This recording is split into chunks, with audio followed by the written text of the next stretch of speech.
जय श्री कृष्ण, जय राधे राधे। माघ मास महात्म प्रथम अध्याय। सूत जी ने कहा, हे ऋषियों, भूमंडल के समस्त राजाओं और महाराजाओं में श्रेष्ठ पुण्य आत्मा और प्रतापी इक्ष्वाकुवंशी महाराजा दिलीप ने एक दिन अपने अनुचरों सहित सब प्रकार से पूर्ण सुसज्जित होकर वन में आखेट के लिए प्रस्थान किया। उनके अनुचर तथा सहायक भी सभी प्रकार के अस्त्र शस्त्रों से सुसज्जित थे और वन में पहुंच करके सभी शिकार की खोज में इधर उधर दौड़ने लगे। जैसे ही किसी अनुचर को कोई वन्य पशु दृष्टिगोचर होता, वैसे ही वह महाराजा दिलीप को सूचित करता। राजा ने अनेकों मृगों तथा जंगली सुअरों इत्यादि का शिकार किया। इस समय सभी उत्साहित होकर के अपने अपने अश्वों पर आरूढ़ पूरे वन में फैल गए थे तथा मृगिया में मदमत्त होकर के वन्य जीव का शिकार कर रहे थे। कई दिनों तक यह क्रम यूं ही चलता रहा। सभी वन्य प्राणियों में भय और भाग दौड़ छा गई थी। महाराजा अपने अनुचरों सहित शिकार करते और विश्राम करते हुए आगे बढ़ते जा रहे थे। राजा सिंह का शिकार करने को व्याकुल हो रहा था, पर समस्त वन में सिंह अब तक दृष्टिगोचर नहीं हुआ था। इसी समय राजा दिलीप ने देखा कि एक अत्यंत सुंदर मृग एक झाड़ी से निकला तथा विद्युत गति से चौकड़ी भरते हुए वह वन में एक ओर भाग गया। राजा दिलीप ने जैसे ही उस मृग को देखा, वैसे ही अपना घोड़ा उसके पीछे दौड़ा करके उसका पीछा करना शुरू कर दिया। किंतु मृग के भागने की गति इतनी तीव्र थी कि राजा का अश्व उसके पास पहुंच ही नहीं पाया।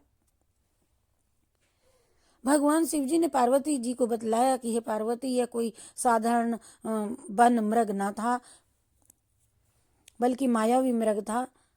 कभी वह मायावी मृग वायु वेग से उड़ता प्रतीत होता और कभी लंबी लंबी छलांगे कुलांचे भरता हुआ वन में अदृश्य हो जाता।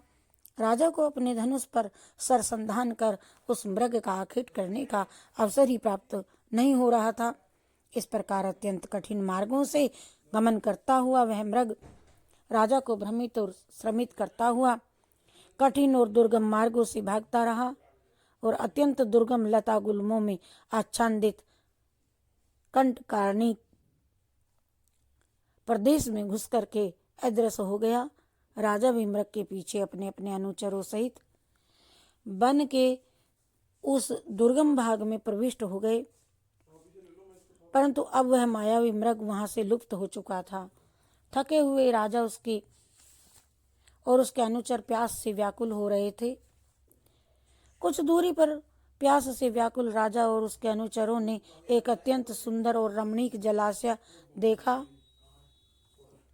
इस सरोवर की शोभा देख करके राजा और उसके अनुचर प्रफुल्लित हो उठे।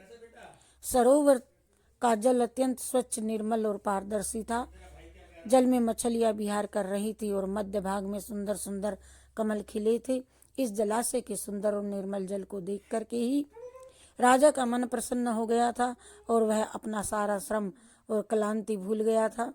सभी अपने अपने अश्वों से उतर गए और उन्हें जलाशय के किनारे के वृक्षों से बांध करके विश्राम करने लगे। थकावट दूर होने पर सबने सरोवर में स्नान किया और मध्याह्न संध्योपासना करके भोजन किया। भोजनोपरांत राजा अपने अनुचरों सहित सरोवर के वृक्षों की छाया में विश्राम करने लगे। राजा ने रात्रि उसी सरोवर के तट पर बिताने का निर्णय लिया। भोजन करने और मसाले जलाने के बाद राजा और कुछ सेवक सो गए और कुछ पहरा देने लगे। तो रात्रि के द्वितीय प्रहर में जंगली सूकरों का एक बड़ा सा दल उस सरोवर पर आया और सूकरों ने जल में घुस करके सरोवर के कमलों का जी भर करके भक्षण किया और जल पीकर अपनी भूख व प्यास मिटाई। सरोवर के जल और कमलों से सूकर दल अपनी भूख और प्यास शांत कर लौटने लगा। तभी उन पर राजा के शिकारी दल तथा सैनिकों ने अचानक तलवारों, भालों तथा बाणों से भयंकर आक्रमण कर दिया। अनेकों सूकर मारे गए इससे राजा के अनुचरों, शिकारियों और सैनिकों की प्रसन्नता का कोई की लहर दौड़ गई। राजा ने मरे हुए सूकरों को घोड़े पर लदवाया और नगर के लिए प्रस्थान करने को कहा। महाराजा दिलीप दल बल सहित जैसे ही प्रस्थान करने को उद्यत हुए, उन्होंने अपने सामने एक अत्यंत तेजस्वी और देवी आभा संपन्न तपस्वी को देखा। राजा अश्व से उतर करके आदर सहित ऋषि को शीश नवा करके प्रणाम कर खड़ा हो गया, और तपस्वी और कोई नहीं, महर्षि बैखानस तपस्वी जी थे, जिन्होंने अपनी उग्र तपस्या तथा व्रतों की दिव्य शक्ति द्वारा महर्षि पद प्राप्त किया था। महर्षि बैखानस ने राजा के बहुमूल्य वस्त्र, आभूषणों और सज्जित दलबल को पहले ही देख करके राजा होने का अनुमान लगा लिया था।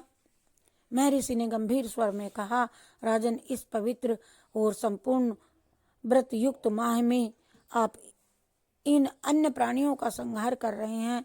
ये बड़े ही खेद और दुख की बात है। यदि आप जैसे श्रेष्ठ राजा भी मांस, मदिरा और मृगया में लिप्त बने रहेंगे तो संसार का क्या होगा, साथ ही आपको स्वर्ग की प्राप्ति कैसे होगी। इसीलिए यदि तुम स्वर्ग प्राप्ति की इच्छा रखते हो तो माघ मास का स्नान प्रयागराज आदि दिव्य तीर्थों पर करो तथा माघ मास की महत्तम कथा को पूर्ण श्रद्धा और भक्ति पूर्वक सुनो।